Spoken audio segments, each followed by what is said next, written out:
Every year, Thailand's best weather arrives with drier air, cooler temperatures, and what's typically been the peak tourism season. But every year, air pollution arrives with it. I'm Cal, and in this video, I'll explain exactly what's happening, the deep-rooted causes of Thailand's air pollution problem, and what prospective visitors need to know before they arrive.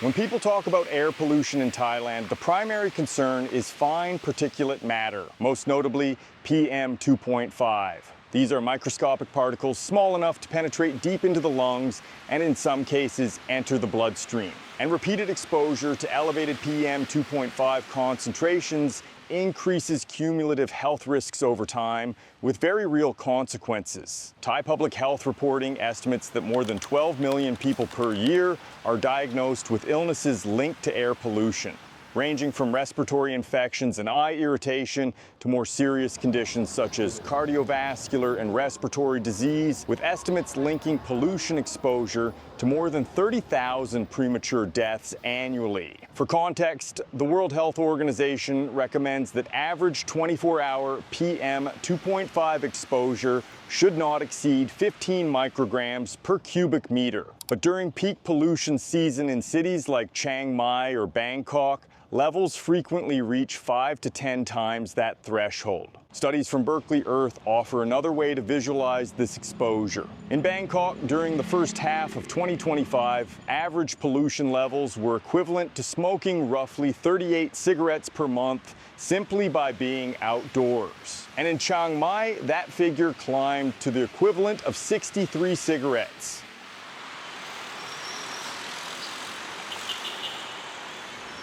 Thailand's pollution problem has been driven by two major factors: urban development and agricultural practices.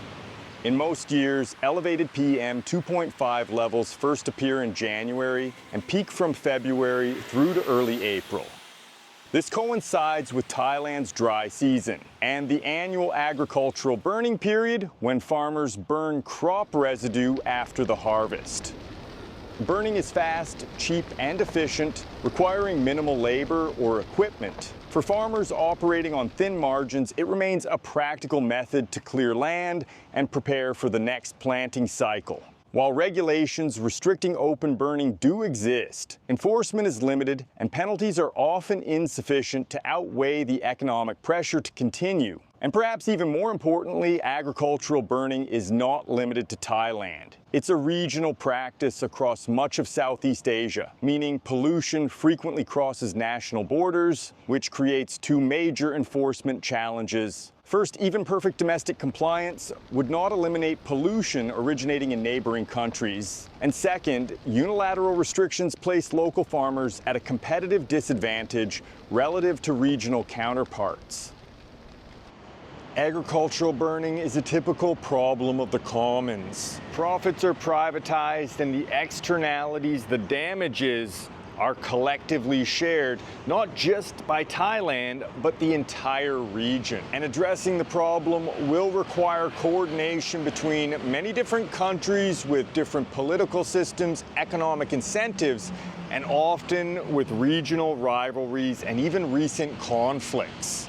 And across Southeast Asia, farming communities constitute major political interest groups, complicating efforts to implement meaningful policy changes.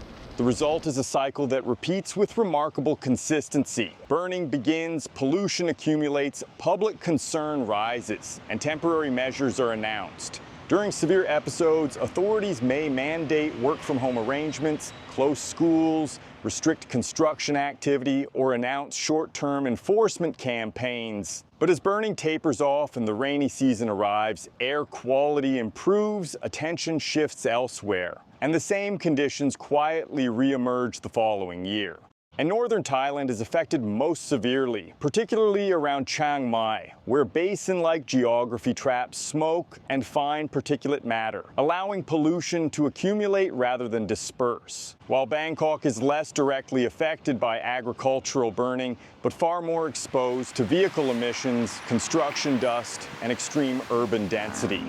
Over the past 20 years, this city has grown enormously, and like cities across Asia, the pace of infrastructure development simply hasn't kept up with that growth. And you'll see new condo towers dotting the skyline, and at the same time, private car use has significantly expanded in that time period.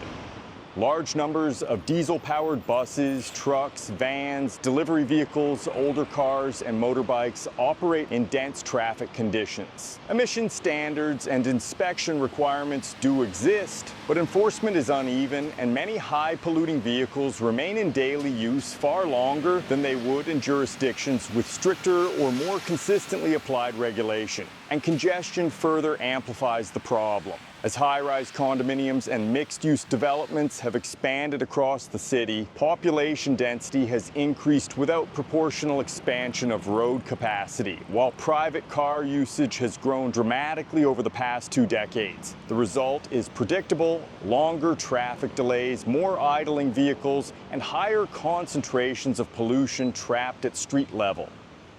And the wait times at some of these lights will be 10, 15 minutes at a red light.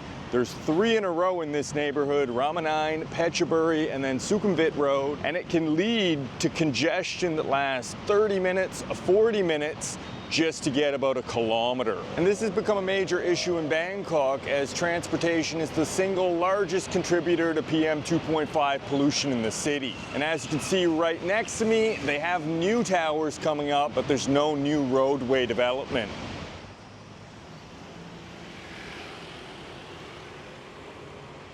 Not only do the condos increase traffic congestion, but the construction process itself is a second major contributing factor to PM 2.5 pollution.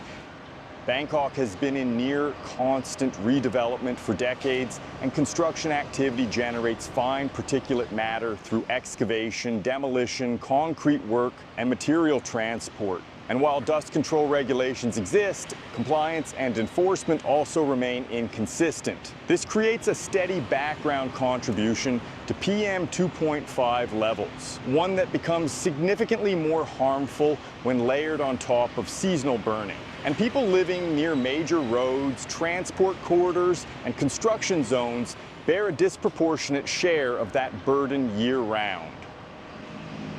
For visitors and residents, download an air quality app like AQI and regularly monitor the PM 2.5 levels. Strenuous outdoor activity or exercise should be avoided during periods of elevated pollution. And mask use is recommended, but not all masks will offer meaningful protection.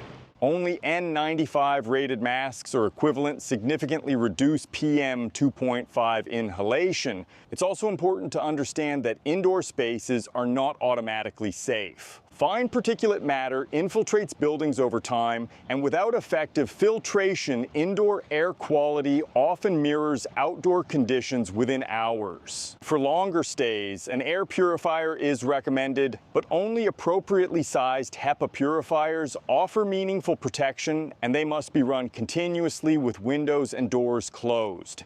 And during the peak pollution months, many visitors opt to travel to the southern islands, where PM 2.5 levels are typically far lower than in northern or central Thailand. Finally, it's important to understand that Thailand is not unique. Much of Southeast Asia faces similar patterns, and approximately 40% of cities globally suffer from significantly elevated PM 2.5 pollution levels.